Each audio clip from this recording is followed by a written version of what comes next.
So once I finish recording my footage, the next step of course is to bring it home and stick it on my computer. Usually the audio just sits in iTunes on my hard drive, but almost all the video that I record winds up on an external hard drive. It used to be that I would use exclusively FireWire drives because they're better for HD video editing, but they're becoming too difficult to find and they're just still way too expensive. So I switched over to primarily using USB drives, and this one literally travels with me everywhere I go. I now have probably in the neighborhood of 5 to 6 gigabytes of these external drives that are filled with videos that I have taken and edited over the years. So once I've gone ahead and imported all of my footage and audio into my computer, it's time to actually begin the editing process.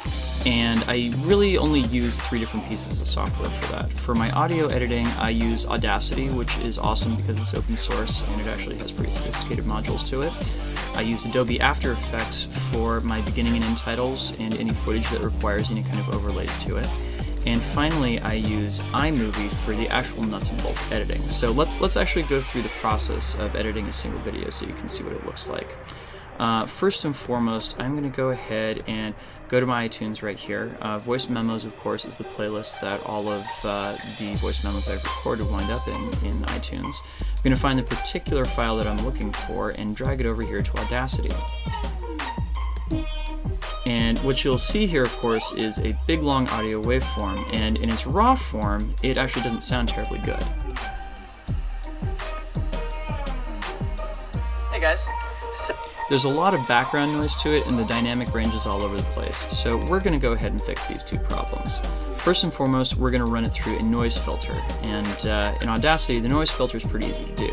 You just take a small selection of the audio and get the noise profile, then select the entirety of it and run it through the filter. And what this will do is it will take out a lot of that chirping and background noise that you heard before. Hey guys. Much better, right? Cool. I'm also going to even out the dynamic range on this because I happen to have a problem with talking loud and talking soft, so I'm going to run it through a compressor. And the settings here aren't too terribly extreme, just a 2-to-1 ratio above -9 decibels. And what you'll see here is that the high peaks of this are going to come down so that they are closer in volume to the lower peaks on the sides, right? And this is, it's almost imperceptible the difference that it makes, but I like to think that it makes the entire thing easier to understand. Finally, you'll note that, hey guys, the audio sounds just a little bit woofy. So the final thing I usually do is I run the audio through an EQ filter that boosts the highs a little bit and takes out both the mid-range and to a lesser extent the low range. Once I've done that, the difference is usually big enough, hey guys, that I'm pretty happy with where the audio is. So I go ahead and export this file. The next step is going to be to work on my intro titles. This usually happens with my tutorials and to a lesser extent with other videos that I do with my tech vlogs and the like. But at the end of every tutorial, you'll note I have this nice little ending screen where I have a little animation of what the last week's video was with a link to it. This is how I get that. I go ahead and I actually import a copy of the footage I've exported from last week of my tutorial, and I drag it down here to the editing window. Most of what I know about Adobe After Effects I've learned from tutorials on Video Copilot. I don't actually do anything that terribly difficult with it, but I will go ahead and link to Video Copilot in the description of this video so you guys can see everything I use for it. In this particular case, all the editing that I really have to do since I've set up this template is to copy the settings from the video the previous week to the video of this week. And once that happens, of course, it kind of overlays the previous video. And this red line here marks where in the video I am, so I'm just going to drag my progress in the new video over to the point where you can see an adequate preview of what the video is all about.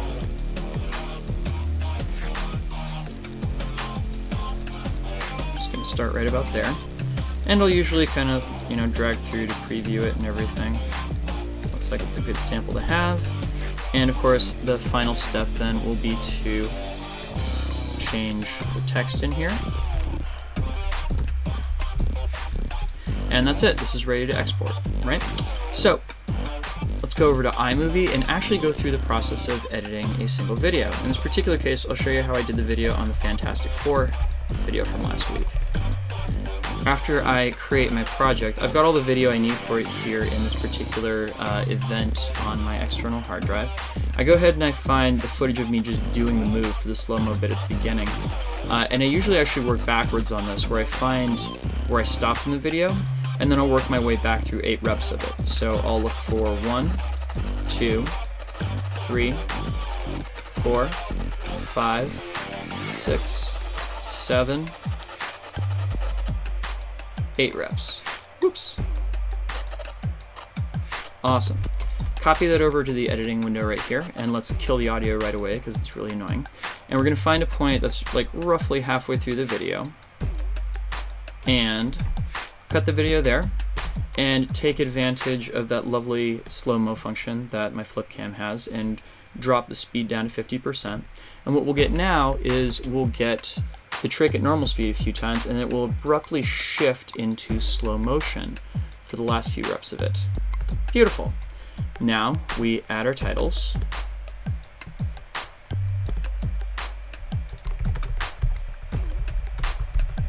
And I'm a little bit picky about my fonts, so I'm going to set it to Helvetica.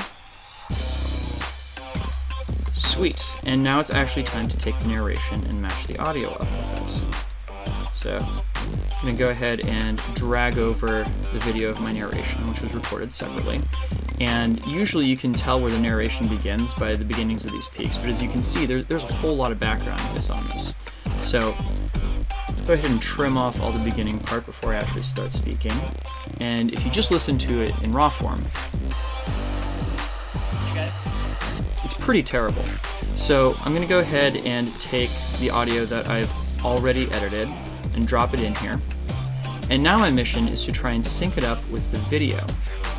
So again, I look for these peaks as a kind of guide of where to begin editing, and then I bring the editing window down to this level of granularity where I can really see the audio waveforms to the point that matching up these peaks becomes a lot more easy. I'll go ahead and start playing again. Hey guys, so this Now, the fact that you didn't hear an echo on that means that the two audio tracks are in sync. That doesn't always happen easily, but it did in this case. Awesome. So now I'm going to go ahead and kill the audio in the original video. And now... Hey guys, so this right here is a move that has bedeviled me. Video with really clean audio. Success. Let's go back out to a higher level of granularity. And I will go ahead and trim off the tail end of this video. And now it's time to add some titles to it.